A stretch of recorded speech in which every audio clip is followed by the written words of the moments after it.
आप कैसे हैं? अच्छे से रहिए, खुश रहिए। आज मैं आप लोग को 2 डिजिट में मल्टीप्लाई आसान से कैसे करते हैं और ये मज़ा भी आएगा देखने में बच्चों के लिए, छोटे बच्चों के लिए।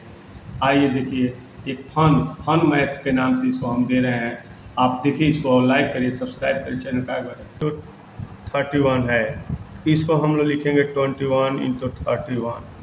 तो एक लाइन में कैसे मल्टीप्लाई, 1 का 1 में मल्टीप्लाई करेंगे तो 1 1 जा 1, 2 का 3 में मल्टीप्लाई करेंगे तो 3 जा 6 और बीच वाले दोनों को प्लस कर देंगे तो कहा जो 2 3 5 हो गया।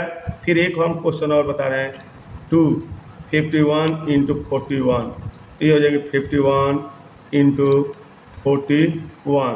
1 1 जा 1, 5 4 जा 20, अब 5 4 प्लस कर देंगे तो कहा देंगे 9।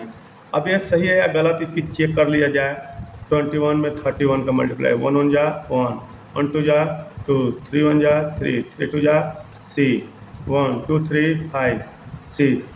क्लियर होगा? इसको भी चेक कर लीजिए। 5 4 1, 1 1 जा 1, 1 5 जा 5, 4 1 जा 4, 4 5 जा 20, 1 9 0 2। Okay okay.